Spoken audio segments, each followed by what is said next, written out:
Hello दोस्तों, profit and loss के चौथे लेक्चर में आपका स्वागत है। अब देखते हैं हम क्वेश्चन नंबर 1। कह रहा कि 36 किताबों की लागत मूल्य 30 किताबों के विक्रय मूल्य के बराबर है, तो प्रतिशत लाभ ज्ञात कीजिए। 36 किताबों का लागत मूल्य मतलब कॉस्ट प्राइस, कितने में खरीदी गई है, और 30 किताबों के विक्रय मूल्य के बराबर है। ठीक है, टाइप पहले हमने लिख दिया है, जब किसी वस्तु का क्रय दूसरी वस्तु के विक्रय के बराबर हो। तो देखते हैं दोस्तों, 36 किताबों का सीपी बोले तो लागत मूल्य, कॉस्ट प्राइस को हम सीपी से लिखते हैं, यानी कि क्रय मूल्य। 36 सीपी बराबर 30 एसपी के, एसपी बोले तो सेलिंग प्राइस, यानी कि जो बेचते हैं इसके बराबर है। तो क्या करते हैं कि सीपी बटे एसपी ले लेते हैं। यदि हमने 36 के पास से 36 के पास से अगर सीपी हमने लिया है पहले, तो जो ये 36 है ये हमारा नीचे आएगा, यानी कि डिवाइड में सबसे पहले आएगा। 36 ऊपर कितना रहेगा, 30 रहेगा, यानी कि हम इसे काट सकते हैं। 6 पंचे 30 और 6 छहा का 36।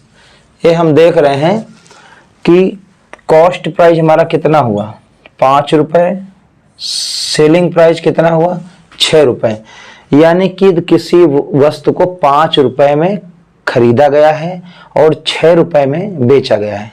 सीधी सी बात यह है कि 1 रुपए का लाभ हुआ। लाभ कितने का हुआ, 1 रुपए का। यहीं से हम देखते हैं कि लाभ कितना हुआ। लाभ अपना हो रहा है 1 रुपए का, यानी कि 5 रुपए में खरीदा और 6 रुपए में बेच दिया, तो 1 रुपए का लाभ हुआ। अब इसमें यह पूछ रहा है कि प्रतिशत लाभ ज्ञात कीजिए।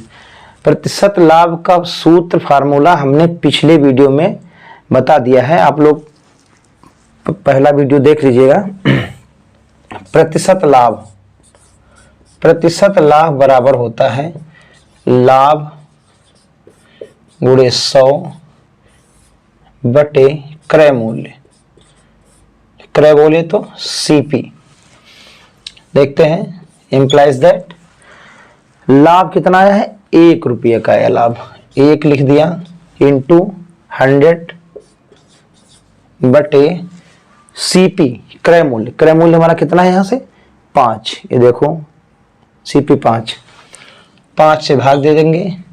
1 से कोई मतलब इसका तो गुणा से कोई तो प्रभाव नहीं है। 5 दूनी 10, यानी कि 20% का लाभ हुआ। देखिए दोस्तों, दूसरा क्वेश्चन, 15 मेजों की लागत मूल्य 20 मेजों के विक्रय मूल्य के बराबर है। तो कह रहा है कि प्रतिशत हानि ज्ञात कीजिए। पिछले क्वेश्चन में कहा था कि प्रतिशत लाभ ज्ञात कीजिए, इसमें प्रतिशत हानि ज्ञात करवा रहा है। तो बता रहा है कि 15 मेजों की लागत मूल्य कॉस्ट प्राइस, फिर से वैसे ही लगाएंगे जैसे पिछला क्वेश्चन हम लोग लगाए थे।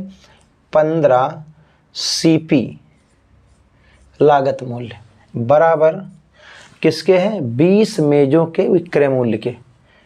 20 मेजों के विक्रय मूल्य बोले तो एसपी। करते हैं सीपी बटे एसपी बराबर,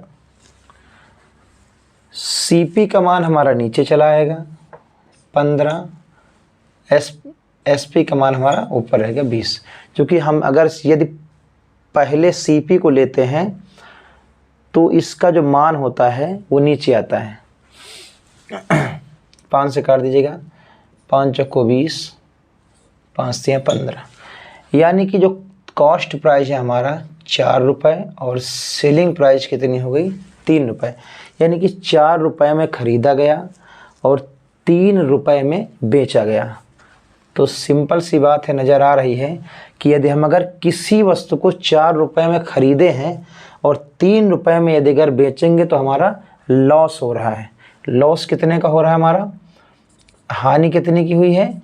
1 रुपये की हानि हुई।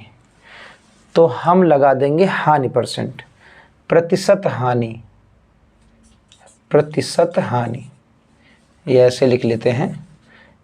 प्रतिशत हानि, प्रतिशत हानि बराबर होता है हानि गुणे 100 और बटे क्रय मूल्य, क्रय बोले तो CP। और हानि को तो आप जानते हैं कि हानि हो रही। हानि इसमें कितना आ गया है?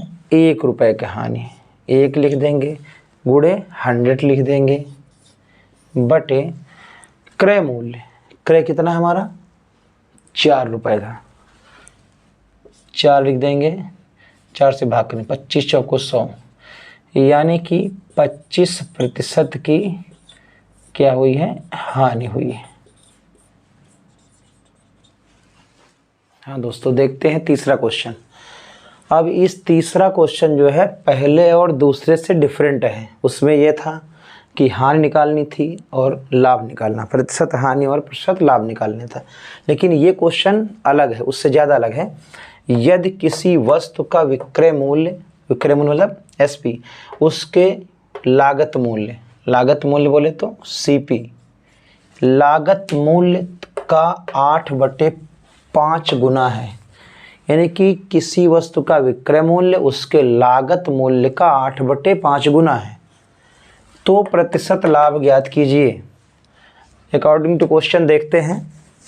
किसी वस्तु का विक्रय मूल्य, यानी कि किसी वस्तु का विक्रय मूल्य SP, सीधी सी बात है SP लिखेंगे, उसके लागत मूल्य का, लागत मूल्य लिख दिया, यानी कि क्रय मूल्य CP का मीन्स क्या होता है? गुणा होता है, का मीन्स गुणा होता है, 8/5 है, 8/5 है।